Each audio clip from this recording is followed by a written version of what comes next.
اس شب میں ہمیں اور آپ کو اس بات کی فکر کرنی چاہیے اور اس بات پر غور کرنا چاہیے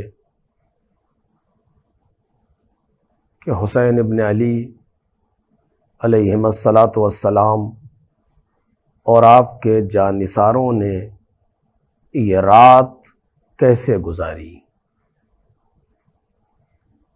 وہ رات جس کو آج شب عاشور کے نام سے جانا جاتا ہے، اس رات کو میرے مولا نے کربلا کے میدان میں کیسے گزارا۔ یہ رات وہ رات ہے جس میں ہر ایک جانتا ہے کہ اس کے زندگی کی آخری رات ہے۔ بزرگ بھی اس کو جانتے ہیں، جوان بھی اسے جانتے ہیں، بچے بھی اسے جانتے ہیں، ماؤں کو پتہ ہے کہ میرے لال کی یہ آخری رات ہے، بہن جانتی ہے کہ میرے بھائی کی یہ آخری رات ہے۔ سب جانتے ہیں کہ آج کی جو رات ہے اس کے بعد کوئی ایسی رات نہیں آئے گی کہ جس میں یہ افراد موجود ہوں۔ ایسے موقع پر آپ سوچیں کہ ان لوگوں نے راتیں کیسے گزاری۔ توجہ کریں، مقتل نے کیا جملہ لکھا؟ میں نے عرض کیا ہے اسی عشرے میں، مقتل نے کیا جملہ لکھا؟ آپ مجھے مقتل میں دکھائیے کہیں پر بھی کہ مقتل یہ کہہ رہا ہو کہ حسین ابن علی کے خیموں سے رونے کی آواز بلند ہو رہی تھی، لوگ پریشان تھے، لوگ بیتاب تھے، کہیں دکھائیے۔ کہیں پر یہ نظر نہیں آئے گا آپ کو، بلکہ مقتل کہتا ہے لہم دوی ان کا دوی النحلی، ان کے خیموں سے ایسی آوازیں آ رہی تھیں جیسے شہد کی مکھی کے چتوں سے منمنانے کی آواز آتی ہے، کوئی رکوع میں رکا ہوا، کوئی سجدے میں پڑا ہوا، کوئی قرآن کھولے ہوئے، کوئی ذکر الہی میں، کوئی کچھ۔ یہ ہے اس کے معنی کیا ہیں؟ کیا چیز ہے آخر؟ جس کو پتا ہے کہ زندگی کی آخری رات ہے، اس کے چہرے پر نہ خوف نظر آ رہا ہے، نہ ہراس نظر آ رہا ہے، نہ کچھ ہے، بلکہ آپس میں ایک دوسرے سے مزاح کر رہے ہیں۔ جناب بریر حمدانی کی کم مزاح موجود ہے تاریخ کے اندر کہ ایک دوسرے سے مزاح کر رہے ہیں۔ کسی نے کہا کہ یہ مزاح کی رات ہے، کہا کیا سمجھتے؟ یہی تو وہ رات ہے جس کے لیے ہم نے بہت توق کے دن گزارے، یہی تو وہ رات آئی ہے، یہی تو وہ رات آئی ہے کہ جس کے لیے ہم اب تک بے چین رہا کرتے تھے، یعنی زندگی کی آخری رات۔ ہاں میرے عزیزو، حسین ابن علی کی اس ظاہری زندگی کی آخری رات ہے، یعنی کل کا سورج وہ ہوگا کہ جو حسین کو آخری بار دیکھے گا۔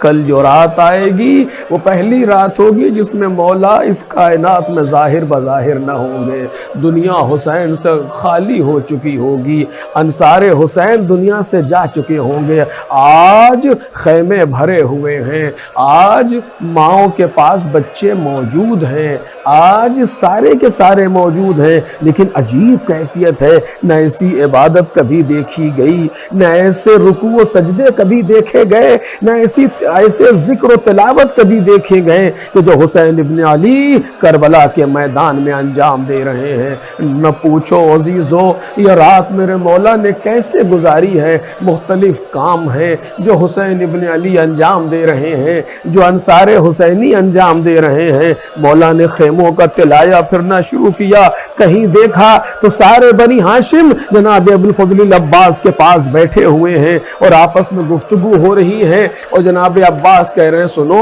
ہم بنی ہاشم ہیں، ہم مولا سے زیادہ قریب ہیں، پہلے ہم اپنی جان کا نذرانہ پیش کریں گے، اس کے بعد دوسروں کی باری آئے گی، اس کے بعد سارے لوگ جائیں گے۔ امام حسین نے سنا، آنکھوں میں آنسو آ گئے، اللہ رے ولولا، اللہ ری یہ کیفیت۔ آگے بڑھے، دیکھا انصار حسین سارے کے سارے ایک جگہ پر ایک خیمے میں سب جمع ہیں اور مرکزیت جناب حبیب پر ہے اور حبیب کے گرد جمع ہو کر کہہ رہے ہیں اور حبیب کہہ رہے ہیں اے لوگوں سنو، ہم اصحاب ہیں، ہم چاہنے والے ہیں، وہ اولاد رسول ہیں، وہ علی و فاطمہ کے گھر کے لوگ ہیں، ایسا نہ ہو کہ ہم میں کا کوئی بچ جائے اور ان پر کوئی آنچ آ جائے، ورنہ قیامت کے دن کیا منہ دکھائیں گے رسول اللہ کو۔ سب کہہ رہے ہیں ہاں حبیب جیسا آپ کہہ رہے ہیں ایسے ہی ہوگا، جب تک ہم میں کا کوئی ایک زندہ ہے ہم کسی پر آنچ نہ آنے دیں گے۔ امام حسین علیہ السلام خیمے میں آئے، آنے کے بعد سارے لوگوں کو جمع کیا، آپ نے بہت سنا ہے اس کو، سارے لوگوں کو جمع کیا۔ جب سارے کے سارے خیمے کے اندر آ گئے، مولا نے ایک چھوٹی سی تقریر کی، ایک گفتگو کی اور اس میں بیان کیا کہ یہ آج زندگی کی آخری رات ہے، یہ آج زندگی کی آخری رات ہے، کل روز قربانی ہے۔ سنو یہ پوری فوج میرے خون کی پیاسی ہے، ہم قربانی دینے کے لیے تیار ہیں، تمہارے گردنوں سے بیعتیں اٹھائے لیتے ہیں، جس کا جہاں دل چاہے چلا جائے، ہم تمہیں رخصت دے رہے ہیں۔ بس جیسے ہی یہ جملہ امام کی زبان پر جاری ہوا، سارے کے سارے اصحاب حیرت میں آ گئے، کوئی گستاخی ہو گئی کیا، کوئی غلطی ہو گئی کیا، آخر مولا یہ کیوں کہہ رہے ہیں کہ جہاں دل چاہے چلے جاؤ، ہم تو آقا کی محبت میں جمع ہوئے، ہم تو آقا کے عشق میں جمع ہوئے، یہ کیسے ممکن ہے کہ دشمنوں میں آقا کو چھوڑ کے چلے جائیں؟ ہاں لیکن مولا کہہ کیوں رہے ہیں، کوئی نہ کوئی گستاخی ہوئی ہوگی، کوئی نہ کوئی سوء ادب ہوا ہوگا، آخر مولا کیوں کہہ رہے ہیں اس طریقے سے؟ ہر ایک آپس میں سوچ رہا ہے، کسی میں ہمت نہیں ہے کہ امام حسین سے اٹھ کے پوچھے تو کہ مولا ہوا کیا، مولا کیا ہوا؟ سارے کے سارے لوگ سر جھکائے بیٹھے ہیں حیرت میں۔ سکوت تو کس نے توڑا؟ ام البنین کی کمائی، جناب ام البنین کی کمائی۔ جب جناب ابو الفضل عباس کھڑے ہوئے ہاتھوں کو جوڑا، آقا لما نفعل ذلک، ہم یہ کام کیوں کریں، ہم آپ کو چھوڑ کے کیوں چلے جائیں؟ لنبقى بعدک، تاکہ آپ کے بعد باقی رہیں، لا ارانا اللہ ذلک اليوم، مولا خدا وہ ہمیں دن نہ دکھائے۔ آقا یہ ایک بار کا مرنا کیسا مولا، اگر بار بار ہمیں حیات دی جائے اور بار بار ہمیں موت آئے تب بھی ہم آپ کی نصرت سے کوتاہی نہ کریں گے۔ فرزند رسول ہم آپ کو چھوڑ کے نہ جائیں گے۔ سکوت کا ٹوٹنا تھا کہ پھر ایک ایک اٹھنے لگا، کبھی کوئی بولا، کبھی کوئی بولا، کبھی جناب زہیر نے کہا مولا 1000 مرتبہ بھی اگر ہمیں مارا جائے اور پھر زندگی دی جائے تو ہم آپ کی نصرت سے کوتاہی نہ کریں گے۔ یہی وہ موقع تھا جب امام حسین نے کہا واللہ لا اعلم اصحابا اوفا خیرا من اصحابی ولا اہل بیت نبر اوصل من اہل بیتی، خدا کی قسم میں کسی کے ساتھیوں کو اپنے ساتھیوں سے باوفا تر نہیں جانتا، میں کسی کے اہل بیت کو اپنے اہل بیت سے زیادہ نیک نہیں جانتا۔ سنو تم سب کا نام محضر شہادت میں ہے، حبیب کل تم بھی میں شہید کیے جاؤ گے، مسلم دنیا اور سجا کر تمہیں بھی شہید کیا جائے گا۔ اپنے اپنے مقام کو دیکھو، انگشت شہادت سے اشارہ کیا، ایک ایک نے مقام کو دیکھنا شروع کیا، یہ تمہاری جگہ ہے، وہ تمہارا مقام ہے، وہ تمہارا مقام ہے۔ امام محضر شہادت پڑھ کر کے خاموش ہوئے، ایک گوشے سے ایک بچہ اٹھا کہتا مولا میرا نام، امام حسین نے اشارے سے نزدیک بلایا، جب بچہ قریب آیا پوچھا میرے یا بنیا کیف الموت عندک، میرے بچے تیرے نزدیک موت کیسی ہے؟ بس یہ سننا تھا، کہتا ہے چچا آج احلی من العسل، شہد سے زیادہ شیریں ہے۔ امام نے اپنے یتیم بھتیجے کو سینے سے لگا لیا اور کہا قاسم تمہارا نام بھی محضر شہادت میں ہے، تمہارے بھائی علی اصغر کا نام بھی محضر شہادت۔ ایک ایک کو مقامات دکھا دیے، ایک ایک سے گفتگو کر لی۔ حسین ابن علی خیمے سے باہر نکلے اور میدان کی طرف چلنا شروع ہوئے۔ آہٹ محسوس ہوئی، کوئی آ رہا ہے، کون؟ کہا میں مولا میں ہوں۔ کہا کیوں آ رہے ہو؟ کہا فرزند رسول گوارا نہ ہوا کہ آپ اکیلے جائیں۔ خود رسول دل نہیں مان رہا کہ آپ اکیلے جائیں. کہا اچھا اگر آ گئے ہو تو آؤ. لے کر کے مولا چلے کہ کہاں جا رہے ہیں آقا؟ کہا جا رہا ہوں، کل روزے جنگ ہے نا، جا رہا ہوں دیکھنے کے لیے کہ میدان کیسا ہے، کہاں نشیب ہے، کہاں فراز ہے، کہاں کون ہے. یہ اس سے کہا پھر ایک ایک مقام کو دیکھتے ہوئے چلے. مجھے نہیں معلوم کون سی جگہ دیکھ رہے تھے. ارے یہ وہ جگہ ہے جہاں میرا قاسم پامال کیا جائے گا، یہ وہ جگہ ہے جہاں میرا اکبر گھوڑے سے گرے گا. ارے یہاں عباس مارے جائیں گے. عجب نہیں حسین اس مقام سے گزرے ہو جہاں سے ایک ماں کے رونے کی آواز آ رہی ہے. ارے یہ وہ مقام ہے جہاں سیدہ بیٹھی اپنے لال کے لیے گریا کر رہی. امام حسین واپس آئے. آنے کے بعد خیمے کے اندر گئے. جناب زینب نے سے گفتگو شروع ہوئی. کہا جناب زینب نے سوال کیا بھیا آپ نے اپنے ساتھیوں کو آزما لیا ہے؟ بھیا جناب زینب یہ پوچھنے کا حق تو رکھتی ہے نا، کیونکہ جناب زینب نے نانا کے ساتھیوں کو دیکھا ہے، جناب زینب نے بھیا کے ساتھیوں کو دیکھا ہے، جناب زینب نے بابا کے ساتھیوں کو دیکھا ہے. امام حسین نے جواب دیا نہیں زینب، اب ان میں سے کوئی ایسا نہیں ہے جو ہمیں چھوڑ کر کے جائے، سارے کے سارے اپنے مقام پر محکم ہے. بس یہ جملہ اس صحابی نے سنا، جلدی جلدی جناب حبیب کے پاس آیا. حبیب کیا بیٹھے ہو، چلو چل کے شہزادی کو یقین دلائیں، چلو بیویوں کو وفا کا یقین دلائیں. سارے ساتھی اٹھے، تلواریں نیام سے نکالی، آئے خیموں کے سامنے کھڑے ہوئے. اے بی بی اگر مولا کے اذن کا انتظار نہ ہوتا ہم ابھی فوج پر حملہ کر دیتے، ہم میں سے کوئی پیچھے ہٹنے والا نہیں ہے.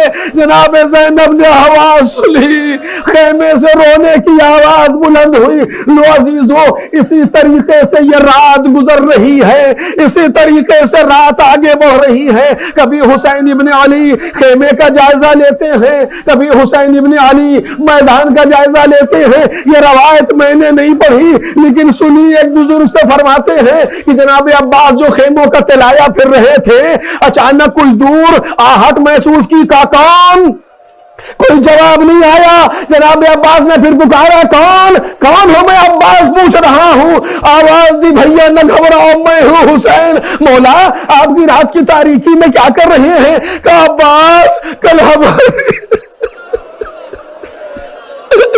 عباس کل ہماری اور تمہاری شہادت کے بعد یہ چھوٹے چھوٹے بچے اسی صحرا میں بھاگتے ہوئے پھریں گے ننگے پاؤں. میں یہ کانٹوں والے درخت اکھاڑ رہا ہوں، بچے کے پیروں میں کانٹے نہ لگے. ہائے جو بچوں کے پیروں کا کانٹا برداشت نہ کر سکے، مجھے نہیں معلوم اس نے اصغر کے گلے پر تیر کیسے برداشت کیا.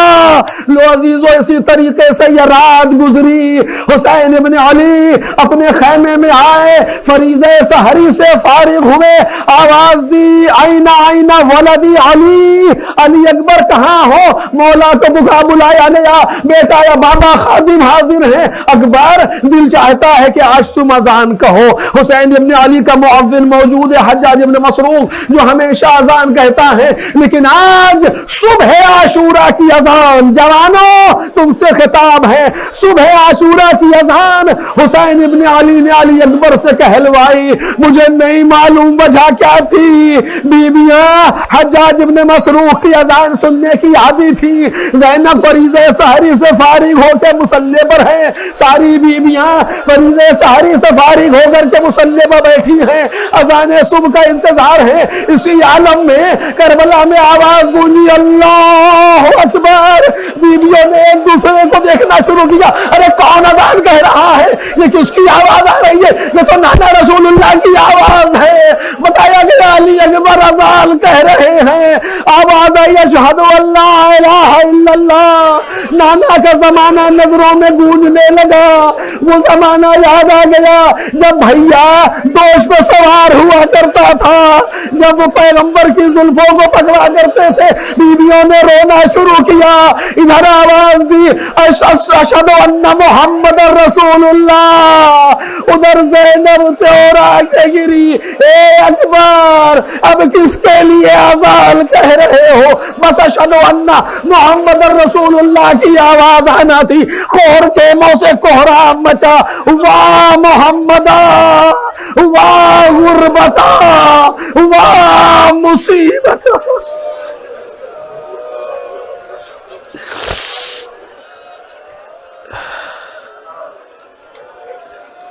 سيعلم الذين ظلموا أي منقلب ينقلبون ألا لعنة الله على القوم الظالمين إنا لله وإنا إليه راجعون. بسم الله الرحمن الرحيم.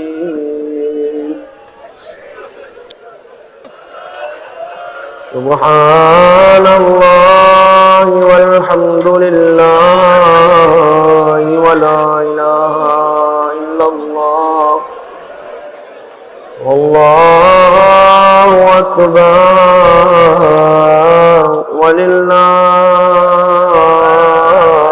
الحمد.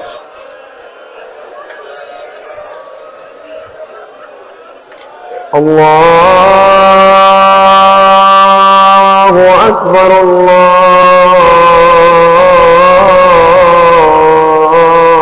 أكبر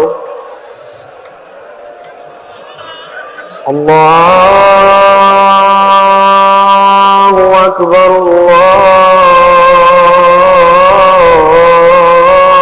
الله أكبر. أشهد أن لا إله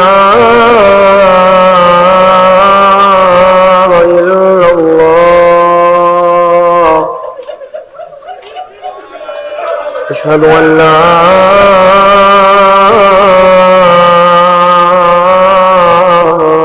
إله إلا الله.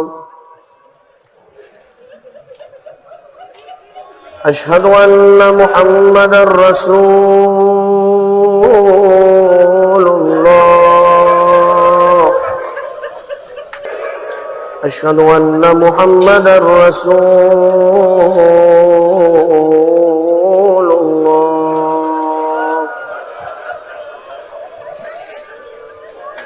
أشهد أن عليا ولي الله.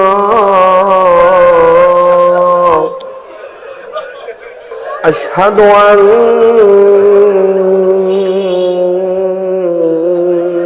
عليا حجة الله. حي على الصلاة حي على الصلاة حي على الفلاح حي على الفلاح حي على خير العمل حي على خير العمل. الله